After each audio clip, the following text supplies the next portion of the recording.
When did you last go onto Facebook? She asks. The sniffing has stopped. 3, 4 weeks ago, maybe? OMG! That long ago? I only look at Facebook to check up on you, and as you've blocked me, what reason do I have for wasting time on social media? Oh, Mum, you're such a loser. Thank you, darling, I sigh.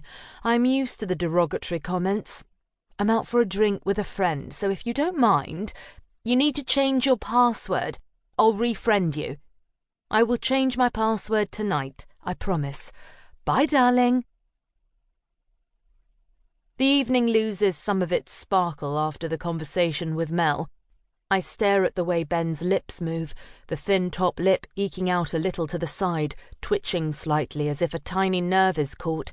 Faded acne scars on his neck are like minuscule pockets, probably miserable reminders of his youth. Would you like to come? Sorry? I say. I haven't heard the beginning part of the question.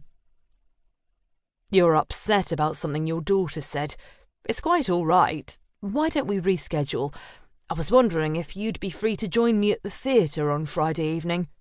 I take my phone from my bag and pretend to look at the calendar. Of course I am free. Fridays through to Sundays are wide, painful, gaping holes of loneliness. Whenever possible, I grasp the opportunity to do weekend shifts at work, but those opportunities have faded away over the past few months. Cuts, layoffs, reduced pay, all perfectly normal in this era of Brexit.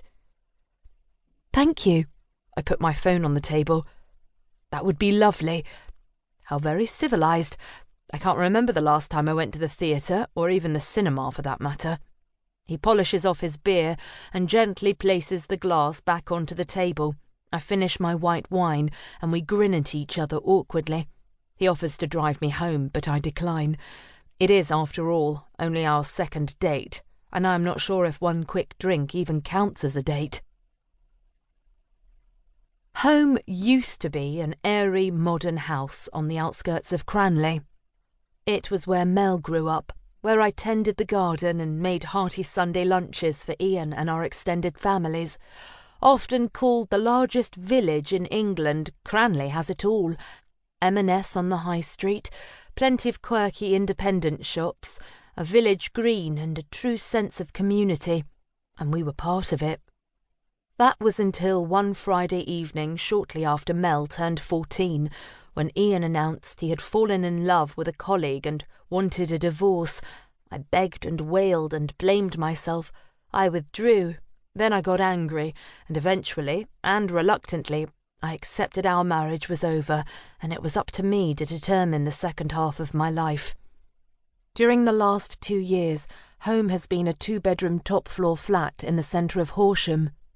The building used to be a bank, and it still has some of the quirks of its former glory, which were sold to me as a blend of character features and high-quality modern living.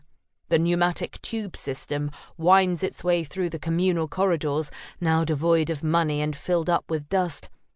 I miss not having a garden and frequently curse the neighbours for making too much noise or leaving bicycles or prams in the lobby, but it is my little home, and I feel safe there. I have a quaint view over rooftops, and when the sun sets on a late summer's day, I squint my eyes and pretend that the squat church spire is the Duomo in Florence, and the modern grey and brown tiles of the office blocks are the ancient terracotta roofs of Renaissance buildings. I imagine the Ponte Vecchio is just around the corner, and if I so chose, I could take my chilled wine down to the river and watch the mighty Arno weave and flow downstream. The River Arun is perfectly lovely, with its overgrown leafy banks and its resident wild ducks. It's just nothing like my Florentine dream. When I arrive back from my truncated date, I am ravenous. I had assumed that our early evening drink would lead on to supper and perhaps a bit more. Did I eat any lunch? I can only recall munching half a bar of chocolate mid-afternoon. I swing open the fridge door and am greeted by 2 eggs, a 1/4 pint of milk, half a bottle of white wine and a lemon. I groan. Omelette with toast it will have to be. Again. At least when Mel was living at home I made an effort to buy...